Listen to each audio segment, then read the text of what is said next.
hora. Ya estamos con nuestros equipos en Caracas y también en la ciudad de Cúcuta, en Colombia. Davor Guranovich nos va a estar contando de las manifestaciones que se han producido en ese país fronterizo con Venezuela, pero comencemos en Caracas porque la tensión se trasladó hoy al mar, donde dos buques petroleros fueron incautados por Estados Unidos, mientras Trump señala que Venezuela va a comprar ahora solo productos estadounidenses con la plata obtenida del acuerdo, entre comillas, petrolero. Luis Alejandro Olaya, nuestro corresponsal en Caracas, nos cuenta más detalles. Adelante, buenas noches. Hola, muy buenas noches, Carolina, para ti, todo el equipo y quienes sintonizan a esta hora. Por supuesto que hoy ha sido un día de extremas tensiones y de muchísima información.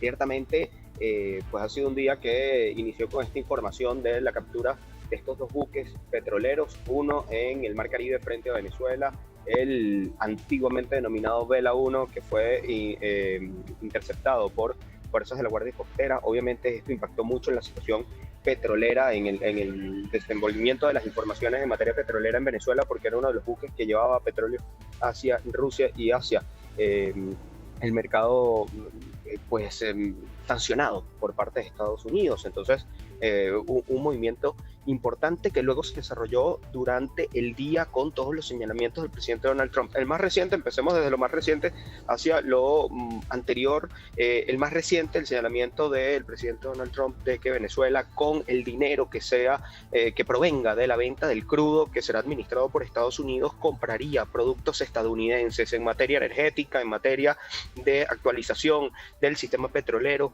en materia agroalimentaria.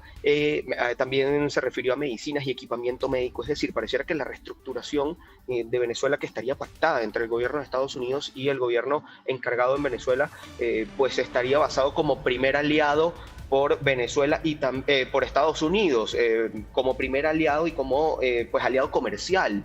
También pareciera que el encuentro de Estados Unidos con Venezuela sería en todas las materias o en la gran mayoría de las materias, no solo en la petrolera, aparte también de lo que han señalado el secretario de Estado Marco Rubio el día de hoy. Además, Donald Trump afirmaba esto del petróleo, de que Estados Unidos obtendría petróleo venezolano, lo señalaba también Marco Rubio, y lo confirmaba Petróleos de Venezuela, lo confirmaba la estatal PDVSA, que esto sería de esta manera, que se estaba avanzando en estas negociaciones y que se alcanzaría esta venta de crudo, de petróleo venezolano en grandes cantidades hacia Estados Unidos, confirmando, por supuesto, estos acuerdos de los que se ha hablado en materia petrolera y pues que han impactado el día de hoy por este avance en estas negociaciones entre Venezuela y Estados Unidos. Tenemos un... Sí, te escucho. Perdón la interrupción, ya vamos a ir con la nota, pero entonces hay una confirmación oficial por parte de Venezuela a través de la empresa petrolera estatal, ¿no es cierto? De Venezuela. Exactamente, de que este acuerdo efectivamente va a tomar forma. Te lo pregunto porque los anuncios que hace el gobierno estadounidense a través de Donald Trump o a través de los otros personeros que están supervisando esta situación, no siempre tienen una confirmación oficial o un relato, digamos, coherente por parte de la actual administración, de Delcy Rodríguez, ¿cierto? Entonces, pareciera que lo que Estados Unidos llama acuerdo es más bien una exigencia, una imposición, y que el gobierno interino está más bien con la pistola en el pecho frente a esto. Pero hay una confirmación oficial, no sabemos cómo se dio esa negociación, ese acuerdo que yo decía entre comillas. Sí, por supuesto, han sido momentos tensos estos días porque no se sabía cómo iba a avanzar este acuerdo, en el que ya Donald Trump había marcado posición de decir que es una transición pactada, acordada, entre otros elementos, pero esta es quizás la primera señal de tantas que se han dado de que pareciera existir un acuerdo. A ver, Petróleos de Venezuela en este comunicado no solamente confirmaba que estaban en negociaciones, sino que además ha explicado hasta cómo sería el modelo. Han dicho que sería muy similar a lo que ha venido haciendo la estadounidense Chevron en Venezuela, que tiene concesiones a través de empresas mixtas para extraer, producir y comercializar crudo venezolano. Pareciera que este es el modelo según lo que explica el comunicado venezolano y por supuesto todo esto tiene una mayor explicación, una mayor presentación en un material preparado por una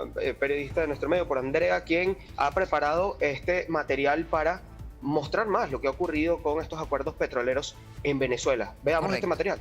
Veamos. Una imagen que muestra al petrolero Sofía justo antes de ser incautado. This was a Venezuelan shadow fleet vessel that has transported sanctioned oil. Navegaba en aguas internacionales cerca del Caribe cuando fue interceptado por helicópteros norteamericanos, desde donde descendieron varios soldados. Two oil tankers, overnight, were seized by the United States of America. Ambas embarcaciones relacionadas con petróleo del régimen venezolano. That they cannot move any oil unless we allow them to move it. So our military is prepared to continue this. Una postura que el gobierno de Donald Trump mantiene y que asegura será determinante para el proceso de transición democrática en Venezuela, en donde la estatal petrolera PDVSA confirmó este miércoles que avanza en negociaciones con Estados Unidos para la venta de crudo. Este proceso se desarrolla bajo esquemas similares a los vigentes con empresas internacionales como Chevron y está basado en una transacción estrictamente comercial, con criterios de legalidad, transparencia y beneficio para ambas partes. Vamos a tener entre 30 y 50 millones de barriles de petróleo y ese dinero será manejado de forma en la que nosotros controlaremos que las ganancias sean para los venezolanos y no para la corrupción y para el régimen. Un régimen que durante décadas ha mantenido el control del comercio del petróleo, que en su gran mayoría es comprado por China en un 68% y por Estados Unidos en un 23%, pero que también llega a países como España, Cuba, Singapur, Malasia y Rusia, que denunció como ilegal la interceptación de un buque con su bandera en el Atlántico. Porque son flotas fantasma, o sea, barcos que no cumplen con las normativas y cambian banderas y son poco rastreables.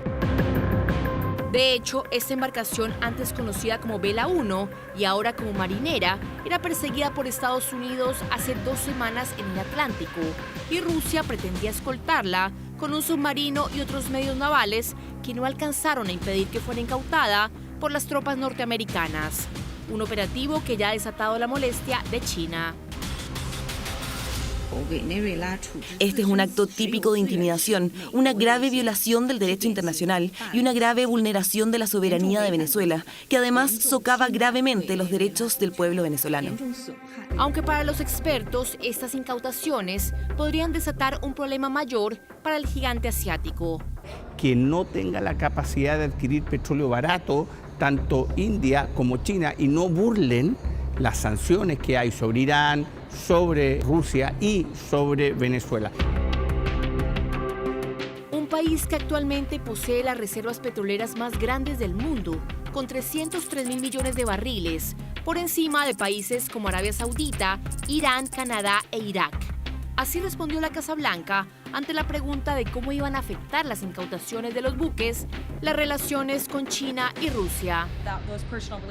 Las buenas relaciones con ellos van a continuar, pero el presidente Trump va a implementar las políticas que beneficien a Estados Unidos. Y eso incluye reforzar el embargo de estos buques fantasmas que están transportando ilegalmente petróleo. En el caso del crudo venezolano, debido a su gruesa composición, es ideal para las refinerías norteamericanas, un escenario que se suma al interés de Washington, que este miércoles ha señalado que busca controlar indefinidamente la venta del petróleo del país caribeño. Ahí estaban los detalles en la nota de Andrea Aguilar. Luis Alejandro, estamos con Luis Alejandro Layas en vivo desde Caracas. Quisiera preguntarte por el clima de la opinión pública allá en Venezuela con los acontecimientos que han ocurrido. Si en un primer momento pudo haber habido alivio, alegría por la caída de Nicolás Maduro, ahora la incertidumbre me imagino que también puede prevalecer con este interinato y este dominio que sigue teniendo Estados Unidos. Sí, hay un poco de incertidumbre aún, además del temor que ha dejado lo ocurrido en el fin de semana, pero hay incertidumbre, sobre todo incertidumbre por cómo se desarrollará esta aparente transición pactada y la respuesta que puede haber desde sectores políticos del madurismo y del chavismo, porque recordemos que Estados Unidos ha sido el enemigo número uno de estas corrientes políticas durante muchos años, y por supuesto hay esa incertidumbre y esa expectativa de si todos los factores de poder en Venezuela están reunidos en torno a estos acuerdos. Hasta el momento han demostrado unidad, luego de lo ocurrido el pasado sábado, han demostrado unidad y cohesión, pero la expectativa está ahí. Y la otra incertidumbre de los ciudadanos es si este proceso de verdad va a llevar a un desenlace como el que hablan las autoridades estadounidenses. Esto, por supuesto, genera muchísima incertidumbre porque después de tantos años de enfrentamiento con Estados Unidos, pareciera hay cierta incredulidad. Claro. Por decirlo de alguna manera. Esa expectativa está. También, y para agregar un dato importante del día de hoy, hay informaciones en las últimas horas sobre desalojo de una sede policial de las principales en Caracas, de la muy conocida, el Helicoide.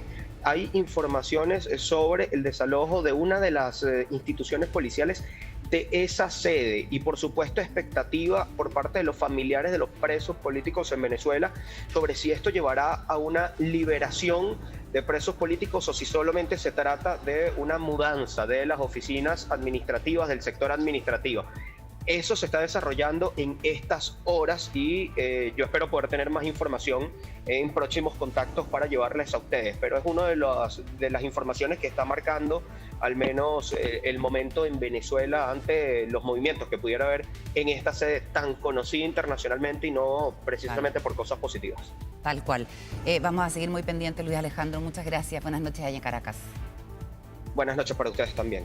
Nos vamos ahora a Colombia, donde ha habido manifestaciones en distintas ciudades de ese país en respuesta al llamado del presidente Gustavo Petro, luego de las declaraciones de Donald Trump sobre posibles acciones en territorio colombiano. Haya estado Davor Juranovic en la frontera de Colombia con Venezuela, en Cúcuta. Adelante, Davor, buenas noches. Sí, qué gusto saludarlos. Muy buenas noches. Estamos en el Parque de Santander, en el Centro Cívico de Cúcuta, la séptima ciudad más poblada de Colombia. Ya les voy a contar de las manifestaciones porque quiero ir de inmediato con la noticia del minuto que hasta ahora da la vuelta al mundo, porque luego de las tensiones con Caracas, que terminaron con la extracción de Nicolás Maduro, ha habido toda una controversia entre el presidente Trump y el presidente de este país, Gustavo Petro, y se ha confirmado hace pocos instantes que Donald Trump y Gustavo Petro sostuvieron una conversación amistosa vía telefónica que duró al menos 15 minutos.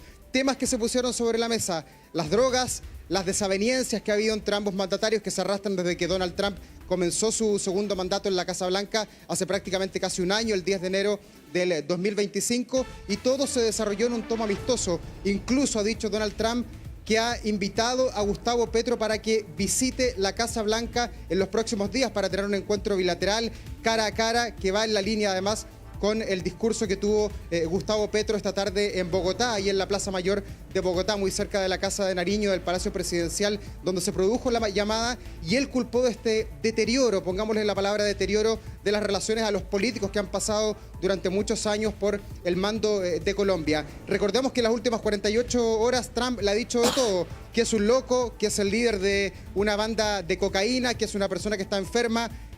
Gustavo Petro no se quedó atrás, le dijo de todo también a Donald Trump e incluso arremetió indicando que estaba dispuesto a volver a tomar las armas si es que hubiera una intervención norteamericana en suelo colombiano, algo que por ahora, con esta descompresión del momentum político que estamos viendo en las últimas horas, al parecer va por un camino positivo. Revisemos entonces el texto de este tuit de Donald Trump en castellano, que dice: fue un gran honor hablar con el presidente de Colombia, Gustavo Petro, quien llamó para explicar la situación de las drogas y otros desacuerdos que hemos tenido. Agradezco su llamado y tono, espero reunirme con él en un futuro próximo. Se están haciendo arreglos entre el secretario de Estado Marco Rubio y el ministro de Asuntos Exteriores de Colombia, y la reunión tendrá lugar en la Casa Blanca en Washington, D.C. Esto, por supuesto, que es noticia desde cualquier punto de vista, porque tú partías tu reporte recordando el tono, los adjetivos, la manera en que Donald Trump ha tratado a Gustavo Petro y que de hecho ha llevado al presidente de Colombia a hacer este llamado a los colombianos para defender su soberanía. Y lo que dice el tuit, Davor, es que Petro lo llamó para explicarle la situación de las drogas y otros desacuerdos. Es decir, Petro recurre a mí y yo en respuesta lo voy a invitar a una reunión a Washington, D.C. Impactante. Sí, se está descomprimiendo el ambiente. Recordemos que la situación de Maduro, que era un dictador que no reconoció las elecciones del 2024, es absolutamente distinta a la de Gustavo Petro, presidente electo democráticamente, siendo además el ciudadano colombiano más votado en la historia de Colombia, que significó el arribo de él al poder y cuyo mandato constitucional de 4 años, tal como en nuestro país, termina en agosto. En mayo tenemos elecciones acá en Colombia, por eso la mirada que tiene Estados Unidos sobre ambos territorios es absolutamente distinta y nos imaginamos que ahora comienza un camino de descompresión. Ojalá así sea por el bien de América Latina. Pero volvamos al origen de este despacho, porque hoy hubo manifestaciones en todo Colombia, en las principales ciudades de este país, por supuesto la mayor en Bogotá, pero también acá en Cúcuta, una ciudad que tiene 800.000 habitantes. Calculamos que más o menos unas 300, 400 personas estuvieron en las calles abogando por la defensa de la democracia. Le gritaron de todo a Donald Trump, que era un yanqui, que era un nazi, que era un Hitler, que era un Satanás y un montón de conceptos más que se repitieron en esta marcha que avanzó por 10 cuadras de las principales calles de Cúcuta. Todo en orden, pero con un dolor y también con un miedo, con una incertidumbre de los colombianos, porque sienten que atacar a Petro es atacar a toda Colombia, y muchos de ellos en las declaraciones que ya vamos a revisar dicen que temen una potencial intervención de los Estados Unidos, porque acusan que el presidente Donald Trump está loco, que está completamente loco, y que por eso no es descartable ningún escenario bélico, ni con este país ni con ninguno otro de los países. Petro es el presidente electo democráticamente y lo salieron a defender hoy día a las calles sus partidarios en esta ciudad donde no ganó Petro, eso sí, hace 4 años, pero obviamente tiene muchos adherentes. Escuchemos lo que nos dijeron. No queremos invasión ni de Trump ni de los gringos en Latinoamérica. Defendemos la soberanía colombiana, el país, porque Estados Unidos es un peligro, ya lo demostró con Venezuela. Aquí defendiendo nuestra patria, defendiéndola del imperio norteamericano que quiere invadirnos, invadir a Venezuela, llevarse las riquezas que tenemos. Que apoyar nuestra tierrita, hermano. Duré 14 años en el ejército y como dijo el presidente de Colombia y me toca ir a colocarme nuevamente el uniforme por hacer respetar esta bandera, lo hago. Sí, muy colorida la manifestación al estilo caribeño, multicolor, con mucha música, pero si hay alguien que se robó la película fue uno de los manifestantes que apareció vestido como Simón Bolívar, el libertador tan venerado por Hugo Chávez, por Nicolás Maduro, también por Gustavo Petro. Escuchamos de inmediato qué nos dijo este libertador que resucitó en el 2025 en esta marcha. Estamos exigiendo respeto a la soberanía de los pueblos de América Latina y el mundo. Los pueblos tienen derecho a su autodeterminación, porque los pueblos son los que definen quiénes los dirigen. Y no puede venir un gobierno extranjero a dictar normas a un país que no le pertenece y a decir que los recursos naturales de un país como el petróleo de Venezuela son de los Estados Unidos.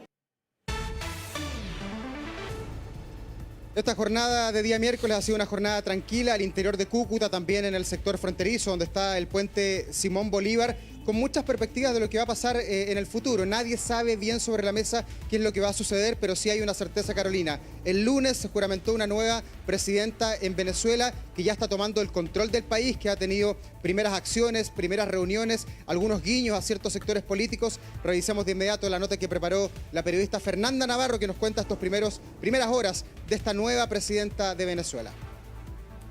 Extendemos la invitación al gobierno de los Estados Unidos a trabajar conjuntamente. Quienes me amenacen, lo digo, mi destino no lo decide, sino Dios. ¡Nos están invadiendo! Nosotros somos un pueblo y un país de paz que fuimos agredidos y fuimos atacados. Así que seguiremos por este camino. No hay agente externo que gobierne a Venezuela. Es Venezuela. Es Venezuela. Han sido las primeras declaraciones de Delcy Rodríguez como presidenta interina de Venezuela. Un nuevo gobierno que en medio de sus acuerdos con Estados Unidos intenta mostrar unidad interna. Ayer el presidente Maduro declaraba ante un tribunal que es un prisionero de guerra. Se declaraban como lo que son, inocentes, personas decentes que fueron injustamente quebrantadas su protección inmunitaria como jefe de Estado. Palabras de apoyo a Maduro y visita de este martes a la tumba de Hugo Chávez. Señales que buscan calmar a los pilares del chavismo cuando Estados Unidos busca tomar decisiones dentro del territorio venezolano. Por una parte, satisfacer las exigencias de Estados Unidos, que ya ha dejado bien en claro que no está jugando y que puede repetir una operación en forma aún más contundente contra otra persona. Y al mismo tiempo tratar de tranquilizar a sus huestes, al chavismo, que está muy nervioso.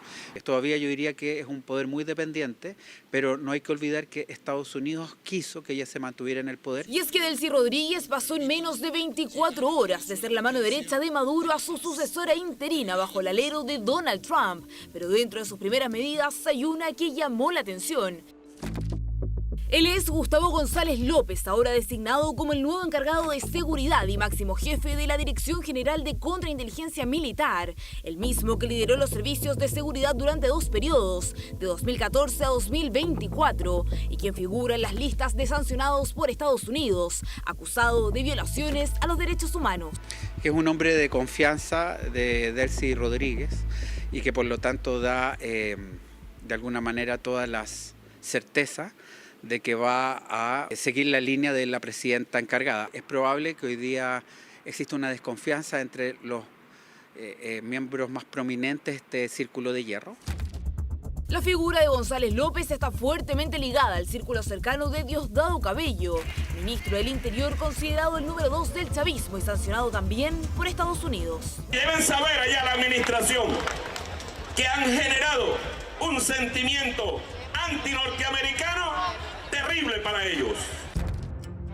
Pero si hablamos de figuras que ganan poder dentro del gobierno venezolano, él resulta clave. Jorge Rodríguez, hermano de la ahora presidenta interina, presidente de la Asamblea Nacional y el interlocutor más importante con Estados Unidos. Mi función como hombre, como diputado, como presidente de esta Asamblea Nacional, será recurrir a todos los procedimientos, a todas las tribunas y a todos los espacios para lograr traer de vuelta a Nicolás Maduro Moros, mi hermano, mi presidente. Delcy y su hermano Jorge siempre fueron a ojos de Estados Unidos y Europa los negociadores más creíbles y confiables de Venezuela. Es decir, quien muchas veces era la más vociferante y daba la cara de la estridencia era Delcy Rodríguez, y quien construía las confianzas, el diálogo, muchas veces fue más bien su hermano Jorge Rodríguez. Entonces ellos actúan más bien como un dueto en muchos sentidos. Hay un cierto acuerdo. Delcy Rodríguez puede asumir la presidencia interina por un periodo de 90 días. Sin embargo, el plazo podría extenderse a 6 meses si la Asamblea Nacional, de mayoría chavista, así lo dictamina. Lineamientos que darían a entender que el poder se mantiene concentrado en el círculo de hierro de Maduro. Sin embargo, desde Estados Unidos han sido claros al indicar que controlan y administran el gobierno venezolano. Obviamente tenemos la máxima influencia sobre las autoridades interinas en Venezuela en este momento. Hay que empezar a impulsar el proceso de reconciliación a nivel nacional en Venezuela para que las fuerzas de la oposición puedan ser amnistiadas y liberadas de las cárceles o repatriadas al país y comenzar a reconstruir la sociedad civil. Y luego, la tercera y la última fase será la transición. Fases de transición que comienzan a estructurarse tras un ataque que Estados Unidos presume como una gran victoria. Primero por la captura del líder chavista y segundo porque, según indican desde Washington, solo tuvo a 2 soldados heridos. Nuestro valiente ejército entró y salió de Venezuela en 2 horas y media y sin ninguna baja estadounidense. Es algo que todos deberían respetar y aplaudir. La Constitución le otorga al presidente la facultad de comandante en jefe, que puede usar para desplegar fuerzas militares para hacer frente a las amenazas de Estados Unidos. Eso es lo que ocurrió aquí. Una nueva era en Venezuela, donde Delcy Rodríguez ya ha dado sus primeras señales dentro de un régimen que Estados Unidos dejó claro que no busca ni quiere cambiar mientras siga sus lineamientos. Habrá que ver ahora si Delcy Rodríguez es capaz de cerrar el helicoide, que es algo que Donald Trump dijo que ella iba a hacer, este centro de torturas, como lo definió Trump, y que es básicamente eso, el centro de operaciones del SEBIN, el servicio de inteligencia de Nicolás Maduro, y en el cual se ha registrado movimiento esta noche, como nos decía nuestro reportero desde Caracas. Aparentemente se estaría sacando información, no sabemos si es una intervención o son los propios administradores de este centro de inteligencia y tortura los que estarían protagonizando eso. Y nos quedamos, por cierto, con lo último, Davor, que es la conversación entre Donald Trump, que el mismo presidente estadounidense reconoce, y Gustavo Petro, y su invitación a Washington. Seguiremos, por cierto, muy atentos a tus reportes. Buenas noches. Estén muy bien, buenas noches. Un abrazo desde Colombia. Internacional. Crisis venezolana que también tiene una explicación central en la economía. Aquí en Números, en 24 Horas Central, les vamos a explicar el descalabro que ha significado la gestión chavista durante los últimos años. Vamos con la primera gráfica para entender en un comparativo con nuestra economía, para dimensionar la caída de la economía venezolana. Hace 13 años, en el mejor momento del petróleo en el mundo, por eso hacemos el símil con Venezuela, productor de petróleo, la economía venezolana, el PIB, producía al año, toda la economía venezolana, 372 mil millones de dólares. Ese mismo año, nuestra economía era más o menos un 30% inferior en términos de tamaño, la economía chilena, 268 mil millones de dólares. Pero si avanzamos al año 2025, ahí se nota el descalabro del régimen venezolano en materia económica. Miren cómo se contrajo. 2025, 82 mil millones de dólares el PIB, de 372 a 82 mil. Y nuestra economía ha ido creciendo, lento, pero ha ido creciendo, de 268 a 330 mil millones de dólares. En números simples, y lo vemos en la última gráfica, 70% ha caído la economía venezolana, el tamaño de la economía, su producción, en los últimos 13 años. Y si hace 13 años nuestra economía era un 30% más chica que la venezolana, hoy la economía chilena cuadruplica a la economía venezolana. Incluso nuestro intercambio comercial hoy es un quinto del que era hace un par de décadas. ¿Qué le compramos a los venezolanos? ¿Qué le vendemos a los venezolanos? En la nota de José Ignacio Atenas. Con la llegada de la población venezolana durante los últimos años, también llegaron a Chile muchas de sus costumbres y gastronomía. Lo que importamos más que todo son las maltas, que es la importación que llega a Chile. Las maltas son la tradición de Venezuela. Y los pequeños que son de la cantina, en la infancia de uno. Aquí tenemos las empanadas de mechada, la de marisco también. Esa la hacemos nosotros aquí, la hacemos como un gusto venezolano. De hecho, hoy es común encontrar productos venezolanos en el comercio. Mi local como tal partió el 2016 con productos venezolanos, que tengo más o menos el 60%. Mi cliente y mis productos son de Venezuela. Aunque ojo, que mucha mercadería es de origen venezolano, pero son empresas de otros países las que las producen y la envían a Chile. Hay muchos productos que las fábricas dejaron de funcionar en Venezuela y vienen desde Colombia, como pirulín, flip, pero ya hay empresas acá, pero no vienen del país de Venezuela propiamente tal. Y es que justamente la relación comercial de nuestro país con Venezuela no es de las principales. En el año 2019, el intercambio alcanzó los 57 millones de dólares, una cifra que subió durante 2024, según las últimas cifras oficiales, cuando llegó a 124 millones de dólares. Sin embargo, es una realidad muy distinta a la de décadas anteriores. Hoy día el intercambio económico con Venezuela es un quinto de lo que era años atrás y por lo tanto la oportunidad de que una consolidación institucional, un retorno de la democracia pueda abrir nuevos espacios de intercambio comercial con Venezuela, pero por sobre todo de bienestar para su ciudadanía, es algo que al menos desde el mundo empresarial valoramos. Pero actualmente, ¿qué le vendemos a los venezolanos? Según datos de la Subsecretaría de Relaciones Económicas Internacionales, durante 2024 los principales envíos fueron purés, jugos de tomate, granos de avena, pasta química de madera, uvas y pasas morenas. Lo que resulta bastante llamativo es que gran parte de nuestras exportaciones a Venezuela son lideradas por pymes en Chile, y eso es interesante de constatar. Mientras tanto, entre los productos que más se traen desde el país bolivariano es la urea, un producto químico, carbono, ron, barquillos y oblea.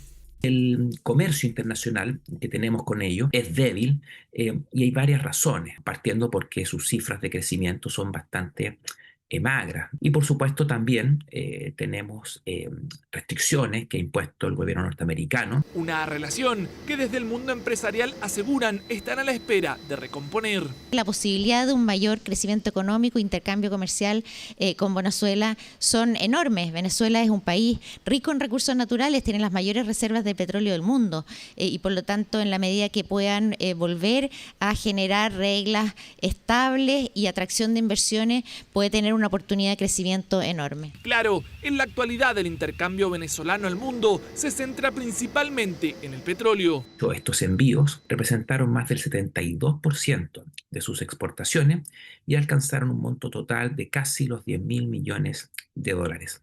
Y por supuesto también exportan otros productos que son derivados del petróleo. Un país que hoy se encuentra aislado económicamente de algunas partes del mundo, el mismo que hoy pone sus ojos en él frente a un conflicto que podría traer importantes cambios